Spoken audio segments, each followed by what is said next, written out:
These are the scariest moments in the NBA. My goodness. And that is some serious concern. I remember being at the hospital, banging on the hospital door, and asking, am I going to die? Am I going to die? I'm going to have a shortness of breath. And first, the time Tyrese Halliburton almost had a season-ending injury. 6-point Boston lead.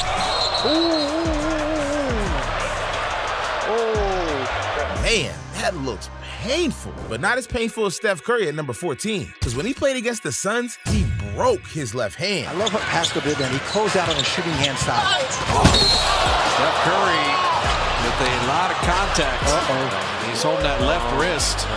Yeah, that looks scary. But some get even worse, like number 13. Because Chris Dunn went up for a dunk and almost lost all his teeth.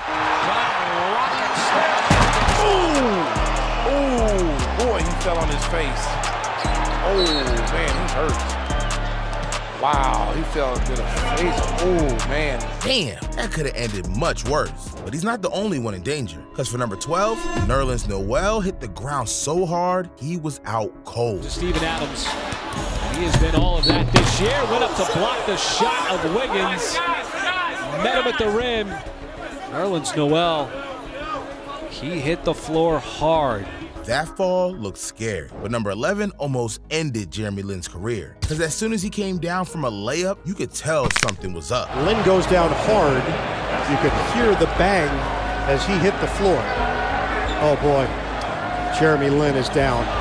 Yeah, Lin knew exactly what was going on, because the fall turned out to be a season-ending injury. But look, at least he wasn't at the peak of his career, because at number 10, a player had a career-ending injury during the 2019 NBA Finals. See, in Game 6, Klay Thompson was going for an easy dunk, when instead, it would change him forever.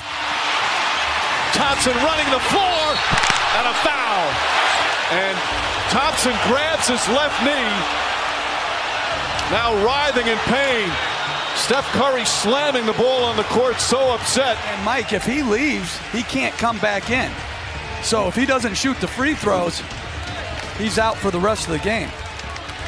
He was walking to the locker room and then somebody yelled something. He turns around to shoot the free throws. Then you can take him out, obviously. And he hits the free throw.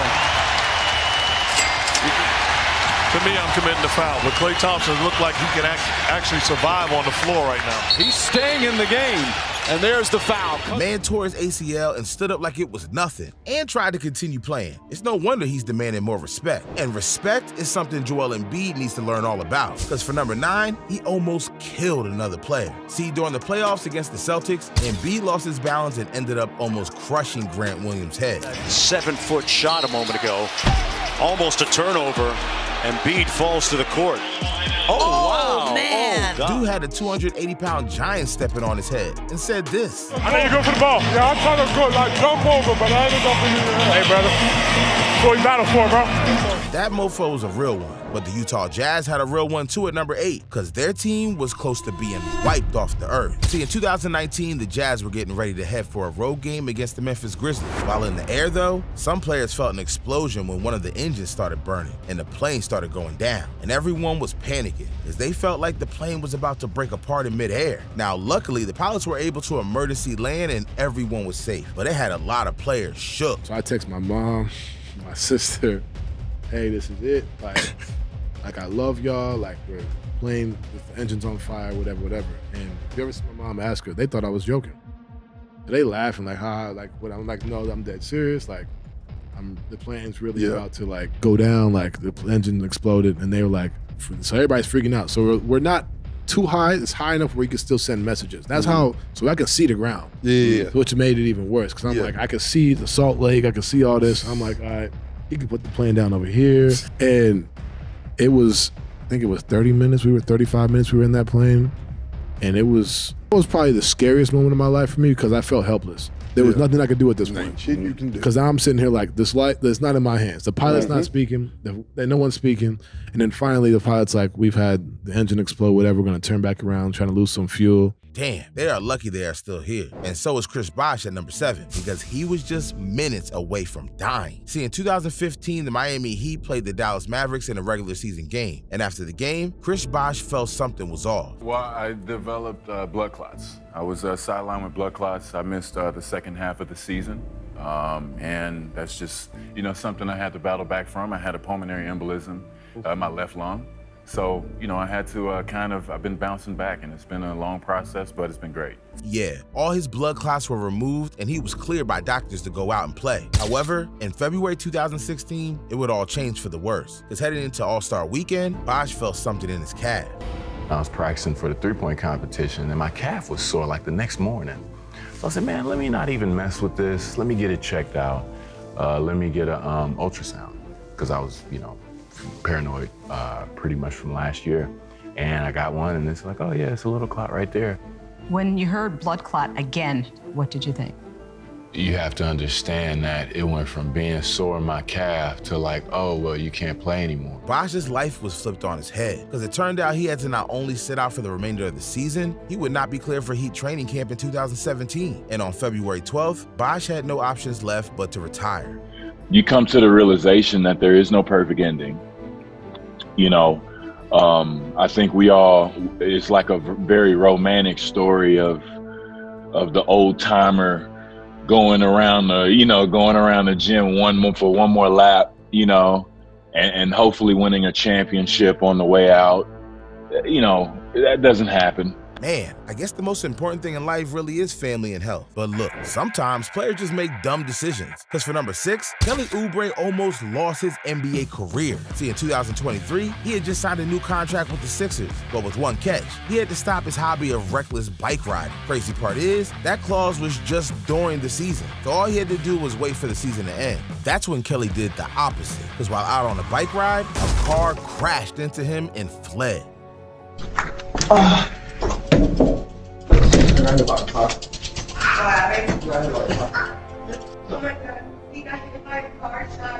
Now, up to this point, Kelly thought nothing bad would come of this. He would just blame it on a hit and run while he was out on the walk, until suddenly the police got involved and decided to launch an investigation. And after reviewing surveillance footage, they saw no hit and run where Oubre reported it happened. I mean, the situation was getting out of hand, so reporters tried to get the truth from his coach.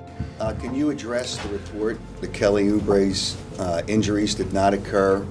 According to the police, they have found no evidence that it was with a hit and run. I would not address that. I don't have an answer to that other than believe what's been reported so far.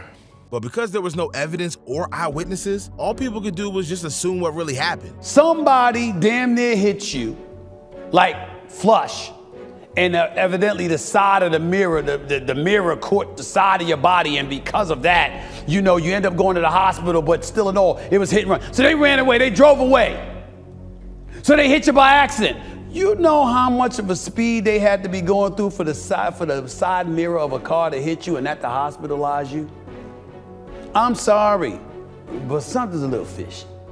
Yeah, Oubre got off easy, unlike Jason Williams at number 5, because we got to talk about the time his life dramatically changed after a tragic accident. See, in 2000, Williams had to retire from professional basketball after suffering countless injuries, and his post-retirement was not pretty. I mean, this dude was out partying pretty much every night, but on the 14th of February 2002, it would all take a turn for the worse. See, Williams had a bunch of friends who were hosting a huge party at his mansion, but as the night went on, all hell broke loose. Because during the party, Williams was impressing his guests by showing them his shotgun, but out of nowhere, Williams lost control of the gun and accidentally fired and killed one of his friends on the spot. Eventually though, police showed up. That's when Williams attempted to cover up the incident by placing the gun in his friend's hands to make it appear as if he had accidentally shot himself. I went into my bedroom and I had my shotguns for my skeet machine in there, and there was a bullet still in one of the shotguns from shooting skeet earlier in the day. I take responsibility. I'm not gonna say somebody did that.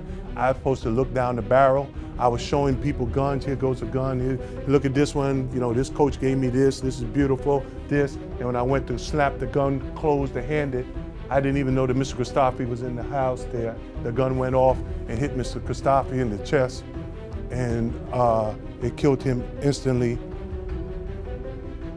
I then ran out the house, jumped into the swimming pool, came back up, and we called 911 instantly after it happened. But I just panicked. I did a cowardly act of not staying there after an accident and taking it. I tried to cover it up, and I ended up going to trial for this, right? The trial took 8 years. Yeah, and things eventually got worse for Williams, because after 8 years of trial, he was sentenced to 5 years in prison. But at least he didn't almost die twice, because we got to talk about the time John Wall almost lost his life. See, in 2017, the Washington Wizards wanted to reward Wall for his crazy play by offering him a $170 million contract extension. But just a few months after the extension, John Wall was hit with his first blow. Wall to the basket again. Every time, Scout. John Wall, already out for the rest of this season because of his injured heel, now needs surgery for a ruptured Achilles after slipping in his home, according to the team. Yeah, this was probably the worst thing that could happen to Wall, or so he thought. Because not only did he spend 12 months on the sideline, he had to also endure losing 3 of the most important people in his life: his best friend, Demaya Nelson, and shortly after, his mother and grandmother. Buck, obviously, John's very emotional, guys. We'll send it back to you. Wall had hit a new bottom he didn't know existed, and just to make things even worse, the team he had sacrificed everything for traded him after 10 years to the worst franchise at the time. Well, for my kids, I wouldn't be here, to be honest, you know what I mean? Like I said before, you in a dark place. Like, people don't know I had tore my Achilles, had 4 infections, I almost had to cut my foot off, and my career's about to be over. My mom diagnosed with breast cancer, and then she passed. Then I get traded from DC to Houston. I mean, where I've been for 10 years. Then my grandma died a year later. Then I'm not playing basketball, you know what I mean? I'm in a bad spot. And I'm like, what the f is going on? Like, why all this gotta happen to me? Right. Back to back. Like, I go from the second best player in the East, top 10, top 15 player in the league, then everything's gone, you know what I mean? To like basically rock bottom. And the scariest part of all this, Wall later explained that this wasn't even the only time he tried to end it all. I have 10 Budweisers. I'm lit, think I'm having fun. I go outside, throw all that up. I'm like, man, I'm messed up. Like, I can add him up Budweiser, but just like, speaking on that moment, like, my mom was my best friend. Like, I still got her same phone number saved. I text it every morning. Me too. I call it. I used to talk to my mom 5-6 times a day, so I know how it is, and I try to tell people mental health is serious, so I had to go get a therapist after that. Yeah, me too. Like, if it wasn't for my 2 boys, like, I put it in my head twice, and a lot of people that's close to me and my friends at the time didn't know. And not to branch off, but, you know what I mean, like, I had a video came out, throwing up gang signs and stuff like that. That's when I was in my darkest moment, trying to figure out to find happiness. Go back though. You said you had a your head? Yeah. And man, if I take myself away from this earth, I'm failing my kids. Like, who's gonna be able to raise them? Damn, man. Honestly, just hearing this story was crazy. But at number 3, another NBA player was attacked by gangs. See, Paul Pierce came into the league as the 10th overall pick back in 1998, and he instantly tore it up. But on the 25th of September 2000, everything he had worked for was about to come crashing down. Because while in his 3rd NBA season, Paul was headed to a nightclub with a couple of friends, not knowing it would turn into a life-threatening situation. Paul Pierce was rushed to the hospital. That's when doctors found out that Pierce had been stabbed 11 times and hit over the head with a bottle that cut parts of his face. The crazy part about it, man, and how I respect life and I appreciate life so much, it helped me appreciate life. I get home after 2 days in the hospital, and I'm seeing the news, and they show a kid, teenager, got stabbed twice and died. And I'm like, damn. You know what I'm saying? Like, oh man, I'm lucky, man. I'm lucky. I can't let my family down, putting myself in these positions. Right. I mean, you know, stuff happens though. You know, I'm still a kid, hanging out, having fun. I mean, you don't know. You don't know. And it really changed my life. I don't think I went out, like, people don't know this, but I actually carried a gun for 2 years. Right after that, I was so paranoid. Pierce really got a second chance on life, and so did number 2. Because what if I told you that Bronny James was close to losing his life? See, on the 24th of July, 2023, Bronny James was a freshman at the University of Southern California, going to practice like every other day. But this wasn't going to be like any other practice. To listen to this Okay, your ambulance here now.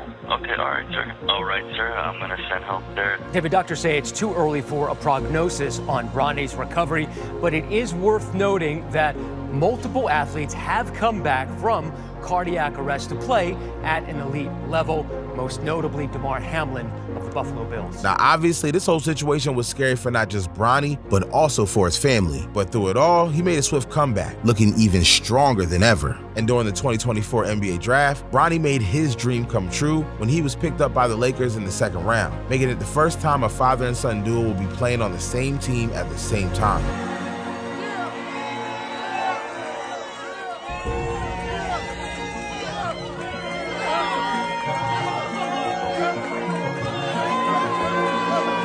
Damn, he turned it all around. But for number one, another player never got a second chance. See, this is Reggie Lewis, and in 1987, he was drafted to the Boston Celtics. And this man, Reggie, was not your average guy. He always had one goal in sight, and that was to save his family from the hood. And that's exactly what he did, because the first thing he bought was a house for his mom. So now with his family taken care of, he could finally focus on his game. And in 1992, he was a star. But on the 29th of April, 1993, during a playoff game against the Charlotte Hornets, this happened.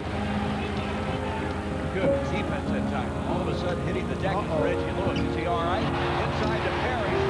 He's down right now. He's hurt. Reggie was quickly sent to the hospital where he underwent a series of tests, and the results from the tests were nothing but bad news. See, the doctor said that Lewis had a potentially life-threatening heart condition, which only meant one thing: his career was over. But Lewis wasn't ready to give up just yet, and on the 27th of July, 1993, he and his buddy played some pickup games at the University of Brandy, but after just 5 minutes, his heart couldn't take it anymore. And after 2 hours of constant attempts of trying to revive him, doctors gave in and pronounced him dead at the age of 27. Damn, man. I just can't really understand how much pain Reggie's family must have gone through during this time. But look, I know this shit was emotional to say the least, but if you want to bring your mood back up, then I really recommend you watch this video right here. These are the angry moments in the NBA.